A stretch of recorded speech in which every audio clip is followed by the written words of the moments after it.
Broadcasting from the business capital of the world, this is the Podcast Business News Network. Wonderful to have back here in the hot seat, Dr. Grant D. Venerable. He is amazing. He's our professional of the year. He's our chemist. He's our professor. He's our author. He's a lecturer, philosopher, chemist. There's just too much to name to him. And he's a great family man, living close by to his family these days. Boy, oh boy, the stories and testimonies and all that he's accomplished in his life. We appreciate you here with your stories, with your joy, with your energy, and always eager to help others. So how are you doing today, Grant? Well, I'm fine. You look great. Always so happy. You got such a great aura about you. Thank you. Thank you. Are we open to phone lines? We will open the phone lines right now. Ready? 631-307-4010. They are open the whole time. 631-307-4010. If you have any questions, please feel free to call in. So tell us a little bit about you. Well, it's the same old story. Yeah. It's new. It continues to be new all the time. And that's always a good place to start. I'm thinking of my first teaching period right now, because I was born in Los Angeles back during World War II. And that's an amazing thing for me to contemplate, because Franklin Roosevelt was into his third term of office. Yeah. And then I entered kindergarten in the later 1940s. So that really set a pattern for me.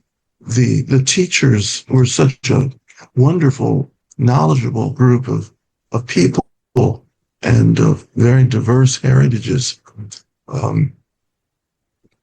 Ultimately, my science interests took me into getting a bachelor's in chemistry at UCLA, and then finally a master's and a PhD in chemistry at the University of Chicago.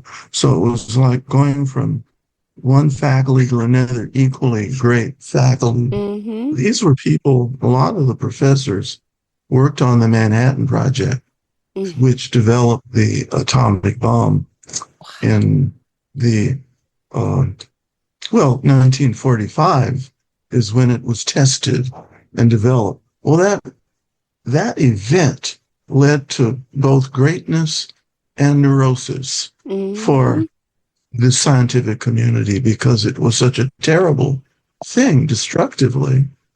And it's as though the government decided it had to find what are the peaceful uses of the atom, the atomic nucleus. And that's where the national energy labs developed from the University of Chicago, also Columbia University, and also from Oak Ridge, Tennessee.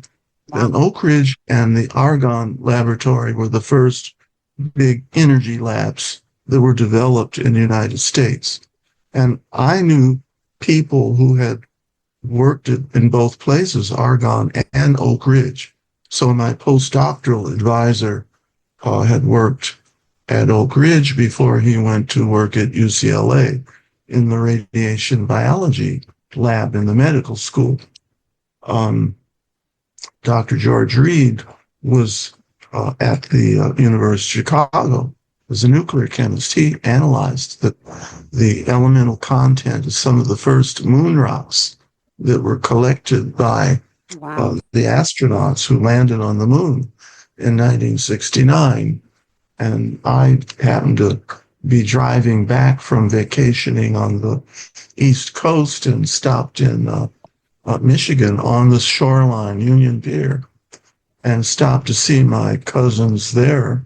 They lived next door to the Reed's cabin, and I decided to go visit George and watch the moon landing from his cabin at Union Pier. Now, I'll take a hop from there to my first teaching position at the university level, which was at the California State University at San Luis Obispo, Wow. Cal Poly, as it's known as, the first Cal Poly to be built. And that was quite an interesting story on how I got hired there. But what I want to focus on today is some scenes, actual experiences in the lecture hall at Cal Poly in the chemistry building, and some content of some of my lectures. And my lectures were filled not only with technical material and mathematical material. I would make comments about the students' own learning, their own ability to expand their minds, and to be careful about being too dependent upon electronic calculators, which were just becoming commonplace in the middle 1970s. And although they're useful and fast in making calculations that they're working on in chemistry, but they can be quite addictive, but they don't tell you everything. And you have to always, whether you're using a slide rule or a handheld calculator, you have to be aware of the magnitude of your answer. You have to know the difference. If you get the numbers 125 on your screen, you have to be careful where the decimal is. Is it 1.25 or is it 1250? And the computer isn't always correct. And the handheld calculator wasn't always either, because if you input the data with the wrong decimal point or the wrong exponential behind it, you'd end up with the wrong answer. It had the right digits, but it would be the wrong answer. Wow. And that was always to be watched when you're given something that you think will be neat and useful and exciting. Now we're looking at what? Artificial intelligence. Oh my goodness. Yep. It's the same. It's really the same principle there. Yeah. And by that, I mean, it's fast. It's fast. It's faster than heck. Yeah. But you have to know what you're inputting into your computer for this AI to work and give you an opinion or an answer, because it's not any longer just a number that you have to keep track of the decimals for. But AI, you have to keep track of, well, where is this artificial intelligence coming up with its inputs to give me the answer to my question that I'm asking it? Plus, we're finding out now it takes infinite loads of electrical energy to run computers that have AI software and applications. So electricity means expense. It means more, and you have to be careful about that.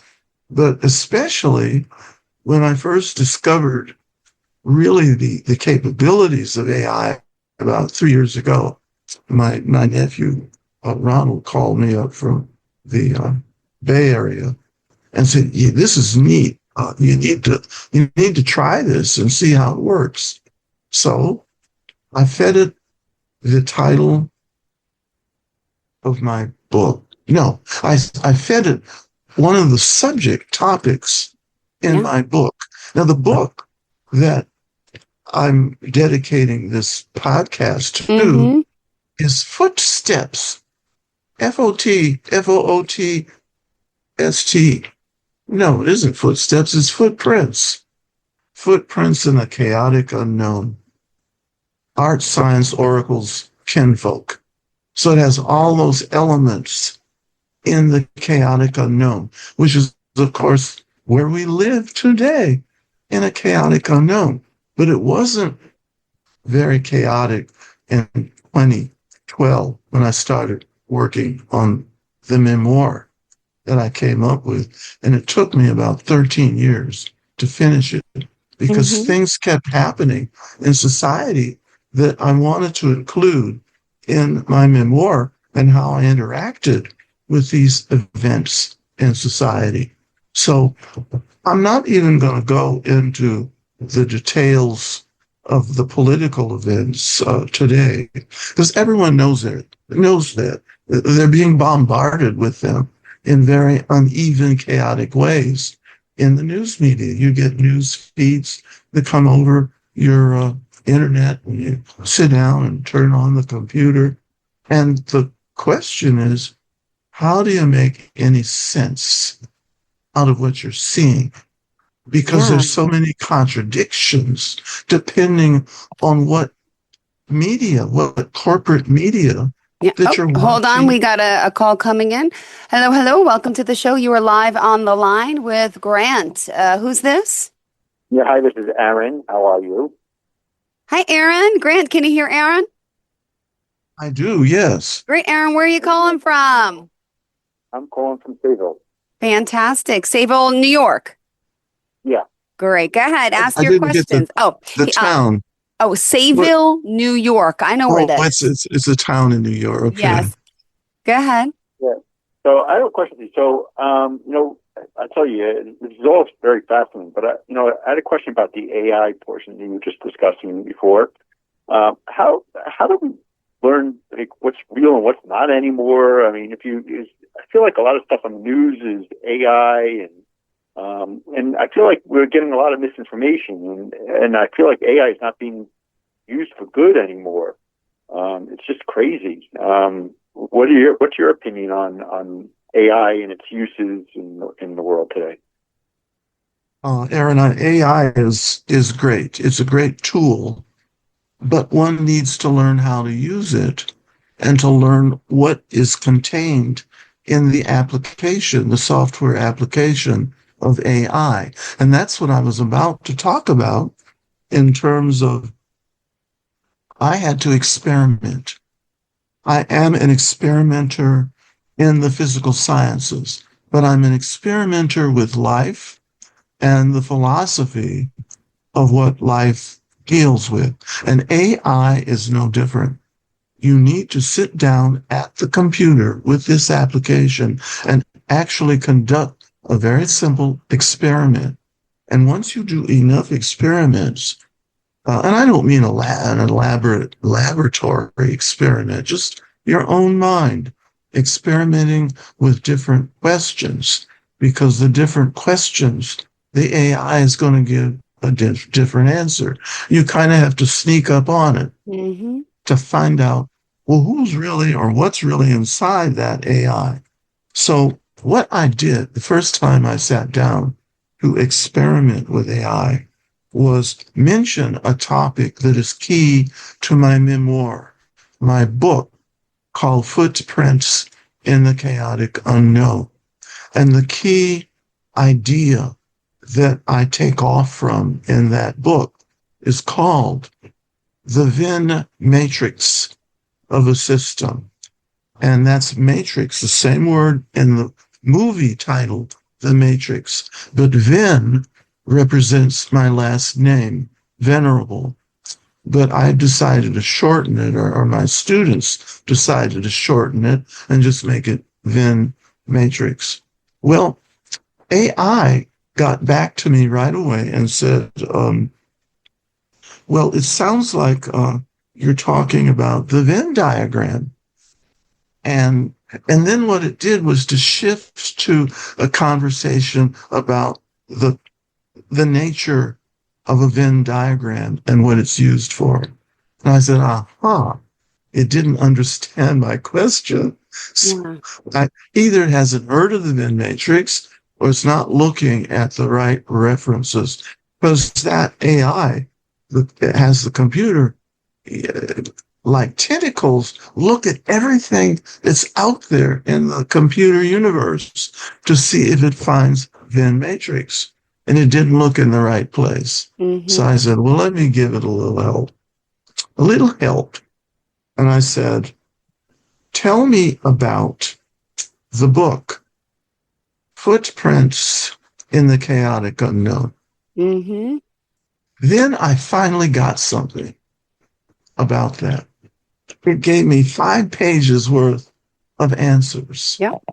And it was as though it read this whole book. It was, I don't know which volume it was. It might have been volume 1, but 300 pages it read. And it gave me a capsule answer. And it was all true. It was all factual, what it told me. It told me that it organized life and the universe and science into 5 major categories. And I said, oh, that's right. It got that right. And then it was able to name the categories. And so one category is the resources in a system. Another category is the objective functions of a system, what it wants to do to achieve its goals. And another category are all of the linkages and connections and connectors in the system.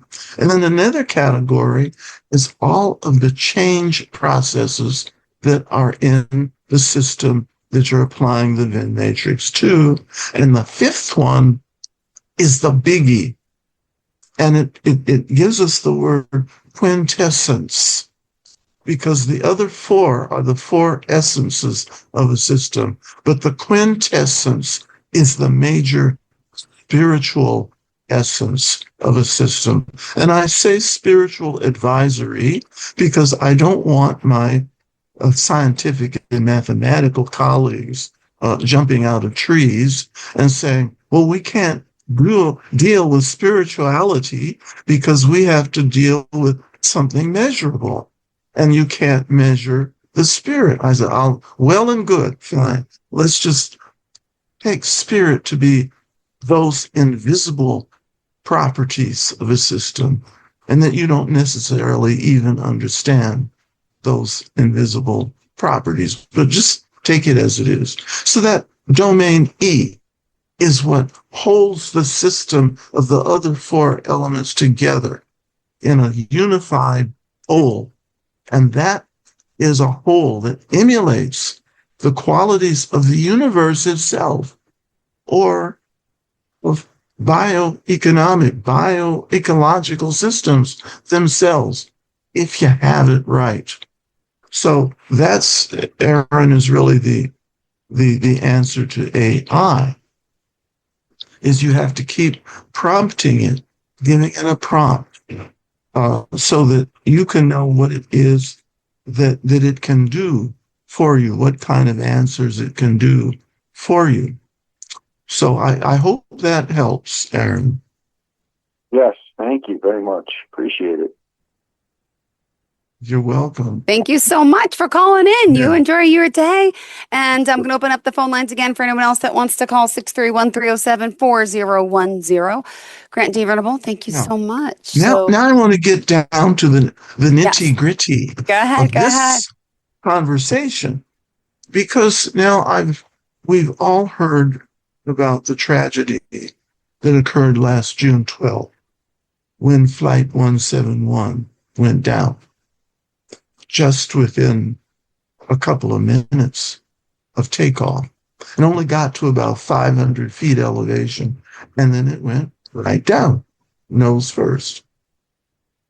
I've heard 2 explanations, because it has baffled the experts who have been investigating that disaster in which 280 people lost their lives, except one person.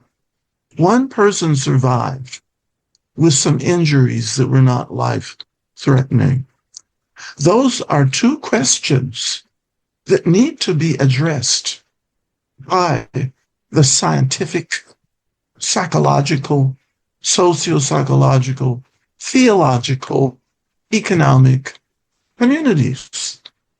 But we haven't gotten into the habit of that kind of interdisciplinary investigating. But it's what I have been working on for years, ever since graduate school.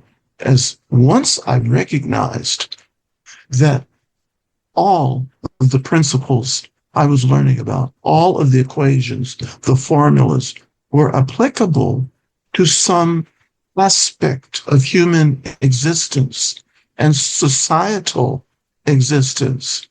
So I finally got two answers from these investigations of that crash within a month's time.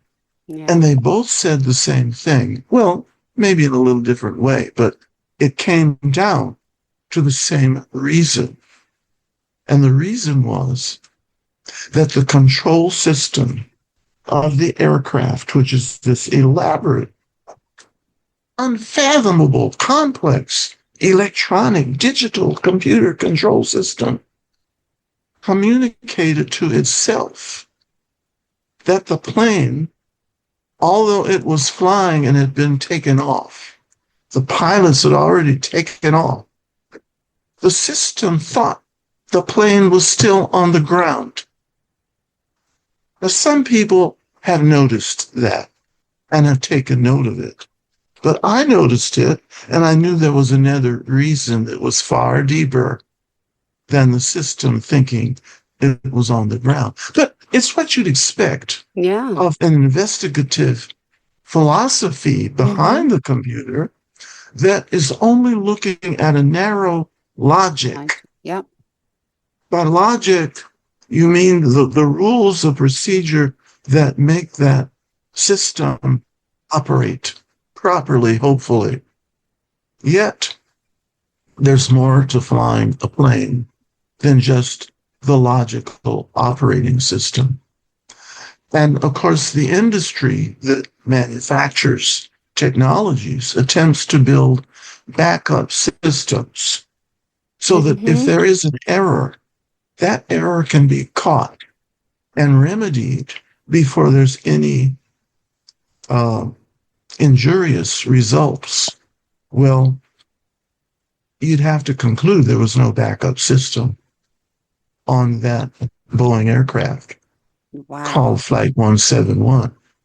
So what's going on there? What's going on is that the history of humankind's development of an advanced technology is showing up the flaws that were built into the technology that the builders could not recognize because they were never trained in the areas, the fields of knowledge that could do that. And I said, by golly, this is two confirmations of what I thought.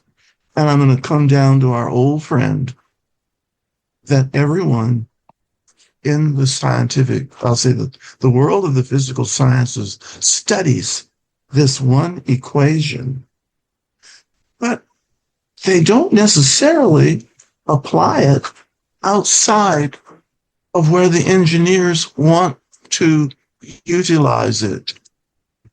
That's where we have to kind of stop and take a pause, take a deep breath and say, well, what in the world is Grant talking about? And I'll tell you what he's talking about. I'm talking about an area that is so technical, complex, and advanced that it's even too much for some of the best educators to master, handle, and teach to students. And that area is a very simple title. It's called general education. General education is what all competent universities attempt to program into their curriculum in all of their majors so that you cannot escape by just taking a specialized major without taking general education courses that teach you using the scientific method, and I'll also go religious on everybody and say the method of the Talmudic rabbis using the Talmud to ask questions, to evaluate religious scripture every 50 to 100 years, to see if it's still relevant and accurate for human society to follow. But we don't have that Talmudic tradition, except probably in a few specialized classrooms where you have professors who are aware of that. You cannot give someone a PhD in chemistry, physics, or biology without giving them a strong general curriculum in how do you apply your field of specialization to whatever is a problem in human societies. Now let's pause for the cause. Wow. Thank the good Lord for this information. Wow. Now, what was not applied that all advanced students of the physical sciences learn is called Boltzmann statistics. The physics of Ludwig Boltzmann. You've heard me use that name before. Yeah.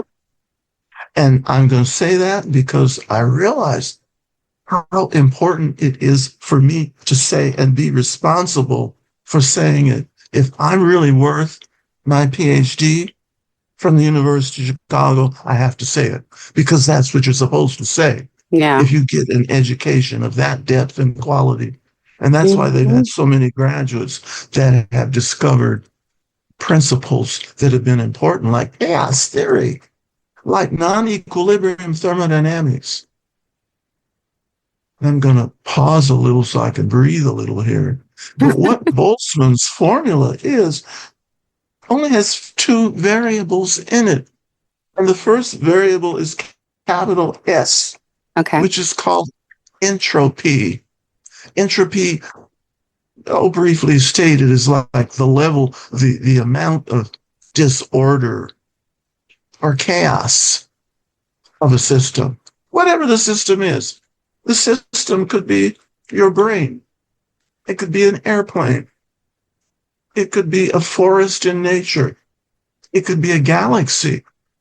But whatever it is, S is its level of disorder, which is a property of our universe, is to continually to create disorder as it creates new expanding systems, including the universe itself. But while you have disorder being generated, you have order being created in more localized sections of the universe. And what was missing in that airplane was it wasn't creating the local order it needed to override this order, this command of the control system to stay on the ground. Because you're already on the ground. And the only way the aircraft could understand that was, we need to go back to the ground. And so it went as quickly as possible. The other part of the equation is capital S equals capital K times the natural logarithm of W. And in that case, that was the most important equation. And it's the most important equation for designing advanced technology, whether it's medicine or aerodynamics. And I picked up the principle of a control system, but sitting in on the class just at random. I was visiting the George Mason campus in Virginia, just outside Washington, D.C. And there was a very prominent system scientist speaking in a lecture hall. And I said, well, that looks interesting. So I dropped in and sat in one of the back rows. 100 youngsters were in there. And I was so impressed with his topic. At that time, it was, and I mentioned this, our last visit together, Jill, namely that our really super advanced technology of 200 years ago namely 1825, was the steam engine. Wow. And when you apply it to a locomotive, it caused such a fright among the occupants of towns that the locomotive was going through at top speeds, frightful speeds, 25, 26, 27 miles an hour. And they had many accidents back in those days because they had insufficient control systems. And now that's what the aircraft companies have to go back to square one on how to design an advanced aircraft using this Boltzmann equation, S equals K, the Boltzmann constant, times the natural logarithm of capital W. And W is the key here. That's the number of parts, basically the number of functioning parts.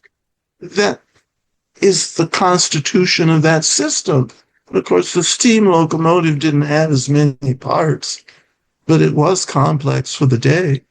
Wow. Not as many parts as a passenger aircraft, a jet aircraft today. So it means, just to use it qualitatively, if you reach a critical point in the number of parts and you add one single part more than that system can handle, that system is going to implode. Yeah. Oof. Because it's past its carrying capacity. Yeah. Just like a city, an urban metropolis like Los Angeles, which I live 2,000 feet above and about 140 miles away from.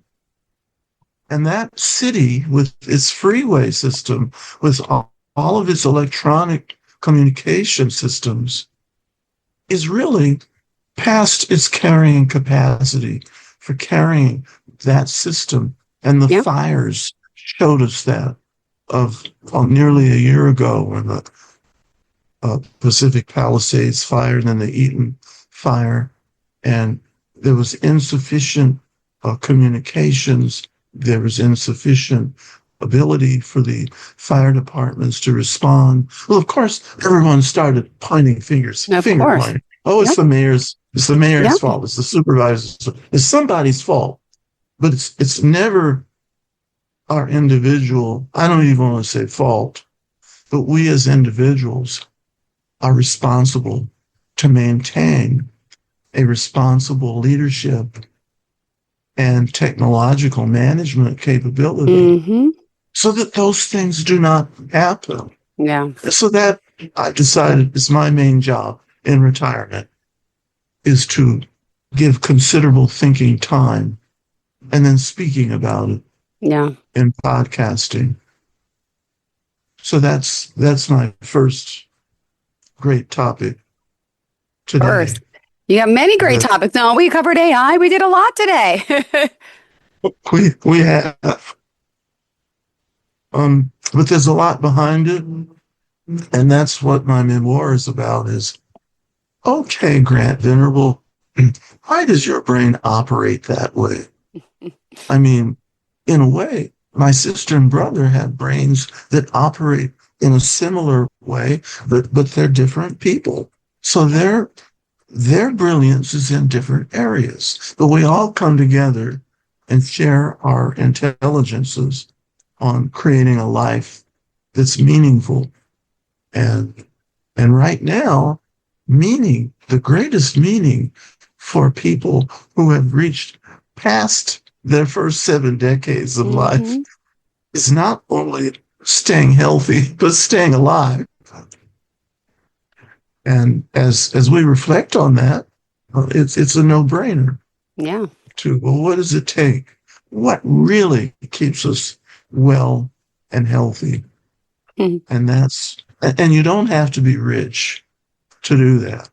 Nope. But you notice what kind of foods nourish you adequately. One thing I learned when I first started teaching in the early 70s was going to a holistic dentist. Oh, wow. Who sat me down in his office and said, well, I want to interview you. That's the first step when I meet a new patient. And the interview was about how do I live my life and what kind of lifestyle do I live, which includes what do you eat, when do you eat it, how much do you eat, how do you drive your car, how do you exercise, and all of that. And after he got the answers to his questions, he said, well, I can tell that your mouth and your teeth are in good shape. Wow. Now I want you to come into my lab here, my dental chair, so I can examine your mouth. And it took him about 10 minutes, and he says, I was right. Your mouth is in good shape. And that was really an important thing for me to learn, that the most important part of keeping well is to watch the condition of my mouth, my teeth, my gums, and watch what I put into my mouth and watch what I keep out of my mouth. And because most disease enters through the mouth, or at least the nose, and which is connected to the mouth. So what goes in the nose is also in the mouth and the throat. I have stayed faithful to that knowledge all of these years. And it must be true because I'm in pretty good shape. And I do get a few little downs with the ups. And the latest little down is I have to get a little bit of help from the neurologist to help my feet and my ankles to work the way they're supposed to, so I don't get off balance when I'm walking. And I've learned that two things get me off balance.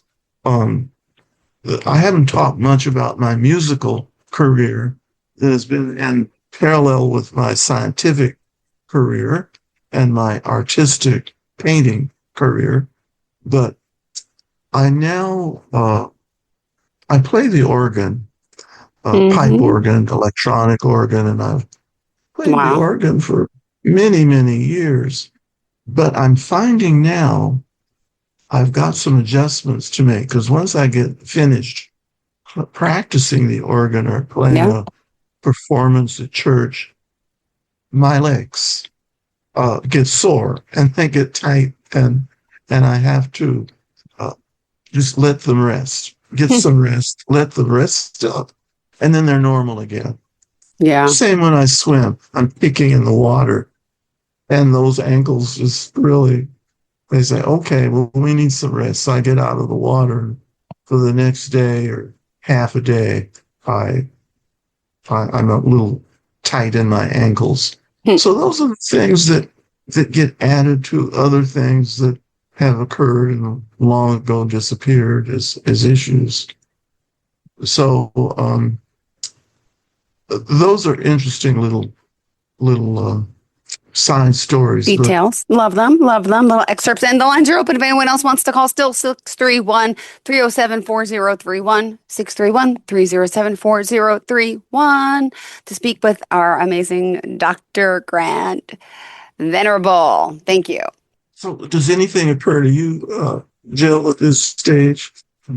I'm just fascinated with all your life stories, all your works. And you just keep referring to the memoir. For those that may not know, could you just tell us about your memoir, where we could get it, find it, how it's going on? Yeah. That's always important to mention, because someone might be like, oh, wait, yeah.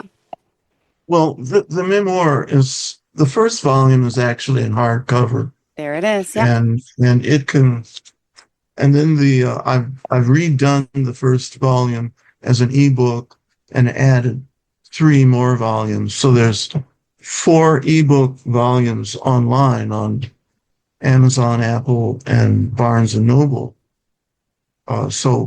Please do look at that, and it gives you a synopsis of what's in each volume. It gives you a prequel, not a sequel, but a prequel. Love that.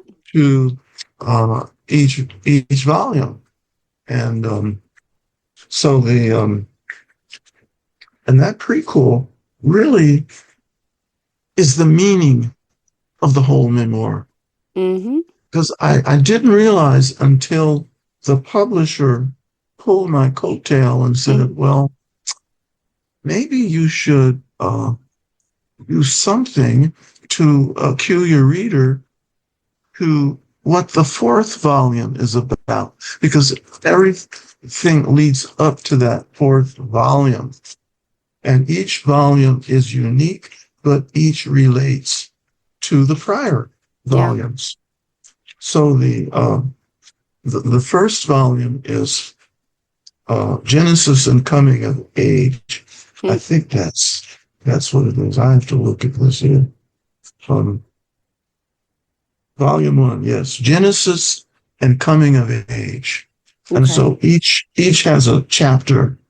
So there is a chapter, a prologue, which may actually be the most provocative part of all 4 volumes. Mm-hmm. It depends on who's reading it. But some people might be provoked. But I think most people will be delighted, because I take some of the papers that are archives of my mother's family that my grandparents were able to archive and preserve. And in it is a letter written in 1856 by one of my great-great-great-grandmothers in Kentucky. And she's writing this letter to her daughter, who was my great-great-grandmother. And this daughter, I mean, they could make a movie about her. Yeah, I'm sure. It would be a best movie, because it addresses what people were living with in that day, particular people of that ancestry. The mother was at the time, and the daughter at the time, they were owned by other people. Yeah. And so they had to do the bidding of those people. Well, the common name for that is called servitude or slavery. But nobody ever says anything about slavery. Okay, it was bad. Why was it bad? Did it have any parts that were less bad? Yeah. So that's what the prologue introduces, is why Lucy, my great-great-great-grandma, is chiding her daughter, who's my great-great-grandma, to act more like a God-fearing Christian. And watch her, how she comports herself in life.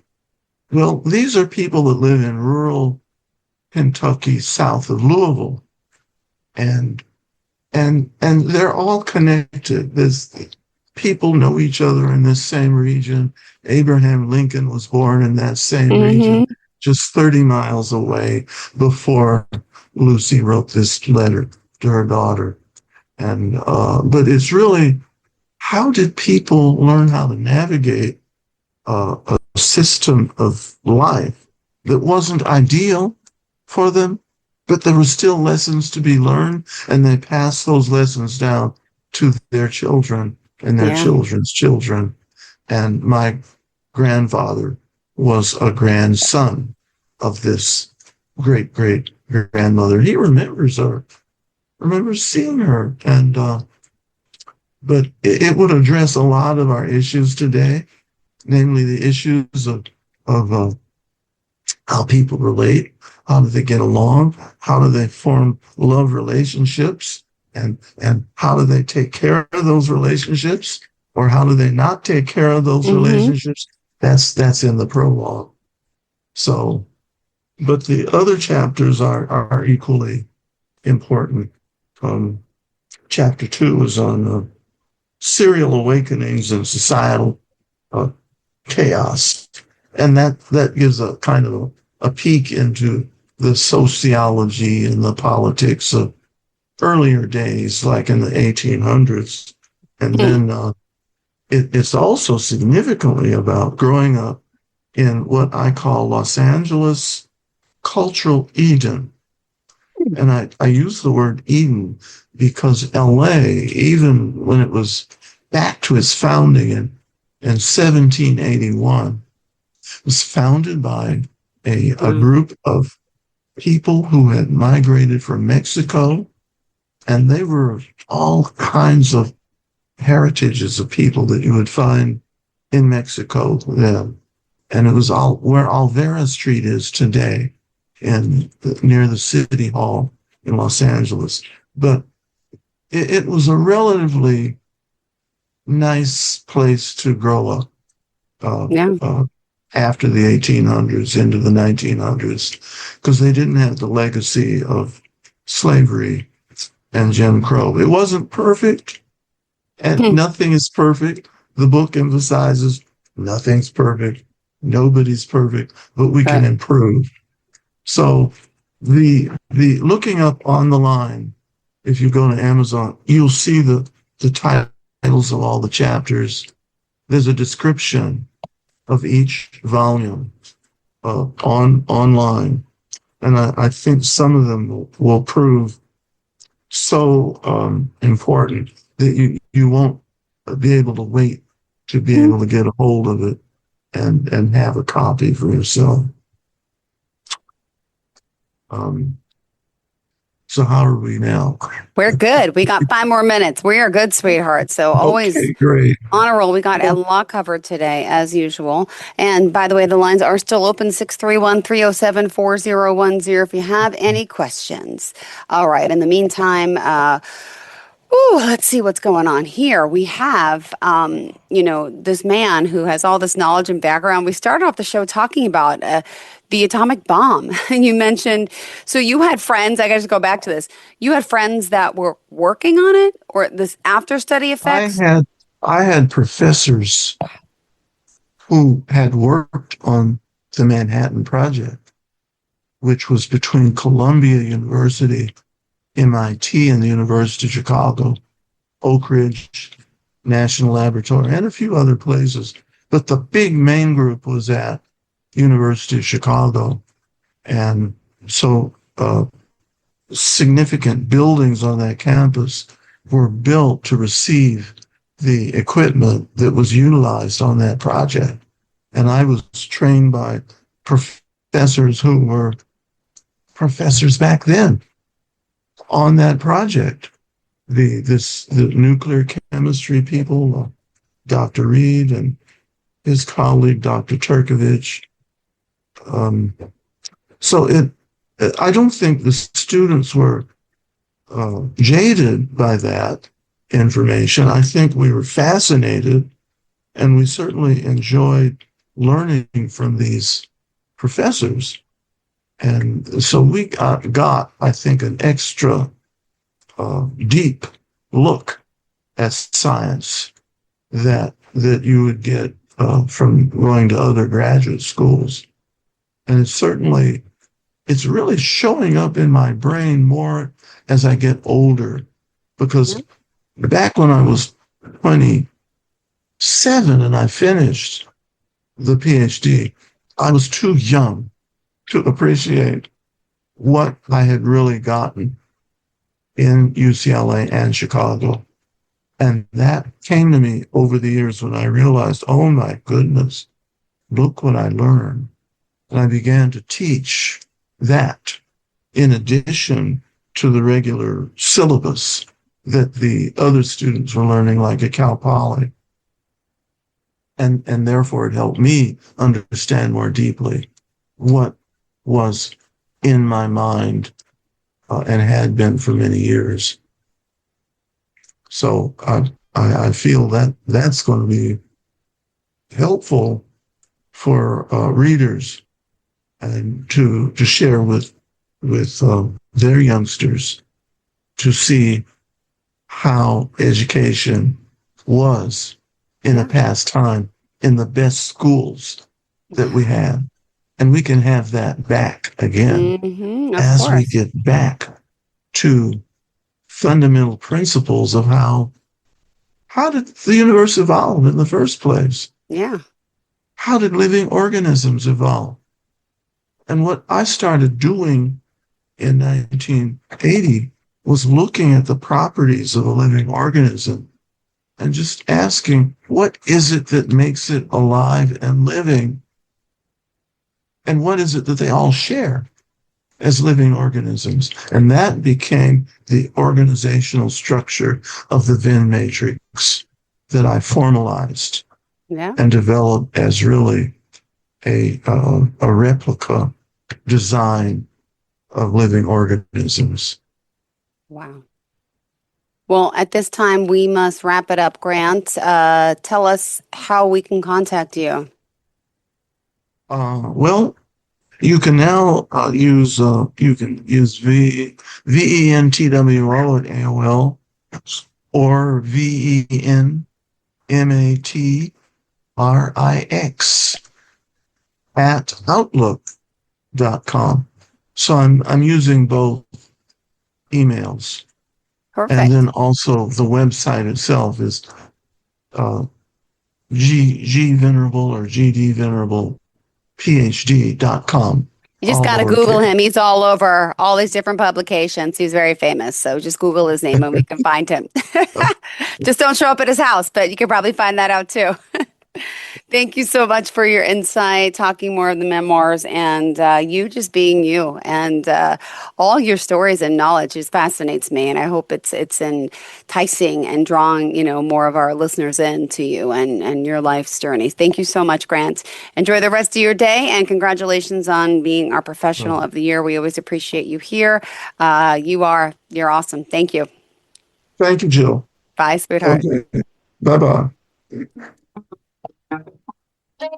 Broadcasting from the business capital. Hi, this is Terry Crews, actor, former football player, game show host, father of 5, and all-around big dude. I'm also an expert on drama.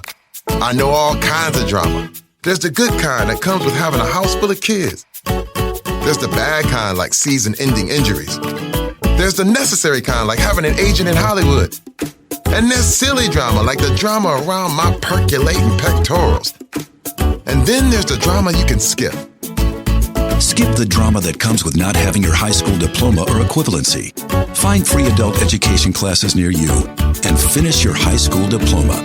Visit finishyourdiploma.org. Or text diploma to 97779. Message and data rates may apply. Reply STOP to opt out. That's diploma to 97779. And leave the drama to actors like me. Brought to you by the Dollar General Literacy Foundation and the Ad Council.